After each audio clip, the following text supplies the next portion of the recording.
Welcome to communication skills for everyone. ఈ వీడియోలో మనము ద కిచెన్ యొక్క సమరీని తెలుసుకుందాం. ద కిచెన్ అనేది విమల గారు రాశారు. ఇది ఒక చిన్న షార్ట్ స్టోరీ అని చెప్పొచ్చు.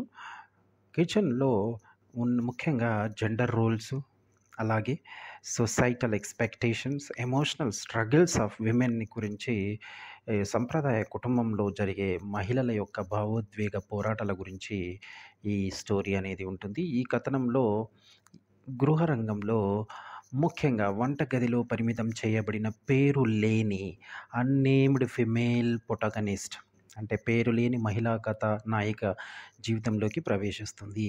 ఇది ఆమె పరిమిత ఉనికిని సూచించే ఒక ఫిజికల్ అండ్ సింబాలిక్ స్పేస్, అలాగే రిస్ట్రిక్టెడ్ ఎగ్జిస్టెన్స్ అంటే ప్రతీకాత్మక స్థలంగా మారుతుంది అని చెప్పవచ్చు.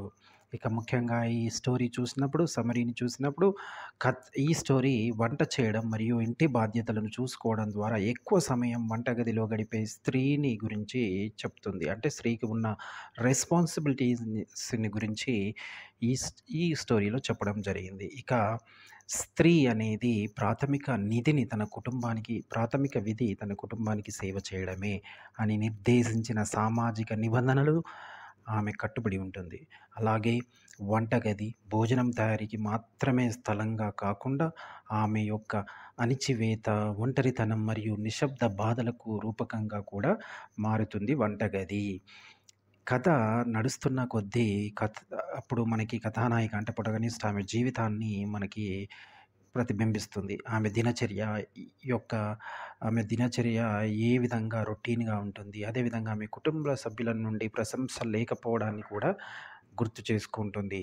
ఆమె శ్రమను, ఆమె లేబర్ని తేలికగా తీసుకుంటారు మరియు ఆమె సహకారాలకు ఆమెకు కృతజ్ఞత లేదా గుర్తింపు అనేది లభించదు. అంటే the oppressive environment of the kitchen అంటే వంటగది యొక్క అణిచివేత వాతావరణం ఆమెను ఉక్కిరి బిక్కిరి చేసే ఉనికిని ప్రతిబింబిస్తుంది. అక్కడ ఆమెకు స్వరం లేదా ఏజెన్సీ అనేది ఏమీ లేదు. ఆమె అలసట ఉన్నప్పటికీ ఆమె తన విధులను ఫిర్యాదు చేయకుండా, ఆమె రెస్పాన్సిబిలిటీని కంప్లైంట్ లేకుండా చేస్తుంది. ఆమెను ఈ విధంగా డీప్ రూటెడ్ పాట్రియార్కల్ ఎక్స్పెక్టేషన్స్ అంటే పాత్ర కట్టుబడి ఉంచే లోతుగా పాతుకుపోయిన ఈ పితృస్వామ్య అంచనాలను వెల్లడిస్తుంది. ఈ కథలో ఆమె ఇన్నర్ టర్మాయిల్, అంతర్గత కల్లోలాన్ని, తప్పించుకోవాలనే ఆమె క్షణికమైన కోరికలను మరియు సమాజం ఆమెపై విధించిన జీవితానికి ఆమె అంతిమంగా రిజిగ్నేషన్ అంటే రాజీనామాని సమర్పించడం అనేది మనం గమనించవచ్చు.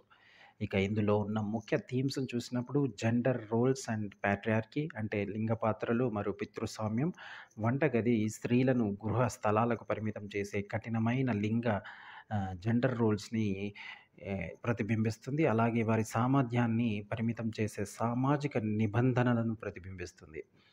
ఇక 2 ఎమోషనల్ సప్రెషన్ అంటే ఇక్కడ మన ప్రొటగనిస్ట్ తన భావోద్వేగాలను మరియు కోరికలను అణిచివేస్తుంది. నిశ్శబ్ద ఓర్పుతో కూడిన జీవితానికి తనను తాను రాజీనామా చేస్తుంది. నెక్స్ట్ వచ్చేసి మోనోటోనీ అండ్ ఐసోలేషన్ అంటే ఏకస్వామ్యం, ఒంటరితనం. ఆమె తన డే టు డే యాక్టివిటీస్లో భాగంగా పునరావృత స్వభావం ఆమె జీవితంలో ఒంటరితనం, అలాగే నెరవేర్పు లేకపోవడం అనేది మనం హైలైట్ చేయడం గమనించవచ్చు. ఇక సింబాలిజం ఆఫ్ కిచెన్ అంటే వంటగది కేవలం వంట స్థలం కంటే ఎక్కువ అని చెప్తాడు. ఎందుకంటే ఇది ప్రొటగనిస్ట్ చిక్కు అంటే ప్రొటగనిస్ట్ ఎంట్రాప్మెంట్, అలాగే స్వయం ప్రతిపత్తి లేకపోవడాన్ని కూడా మనకి చెబుతుంది. విమల ద కిచెన్ అనేది మహిళలపై ఉంచిన సంప్రదాయ అంచనాల యొక్క శక్తివంతమైన విమర్శ. ఇది ఇంటిలో వారికి గుర్తించబడని పోరాటాలను వెలుగునిస్తుంది. ఈ కథలో పాఠకులకు గాఢంగా మనకి చెప్పడానికి ప్రయత్నం చేస్తుంది. ముఖ్యంగా పితృస్వామ్య సమాజాలలో మహిళలు మోస్తున్న సాక్రిఫైసెస్ కావచ్చు, అలాగే వారి యొక్క ఎమోషనల్ బర్డెన్స్ ఏ విధంగా విమెన్స్ భరిస్తున్నారు అనేది ఈ స్టోరీలో మనం గమనించవచ్చు. Thank you for watching. Subscribe communication skills for everyone for more academic and educational videos.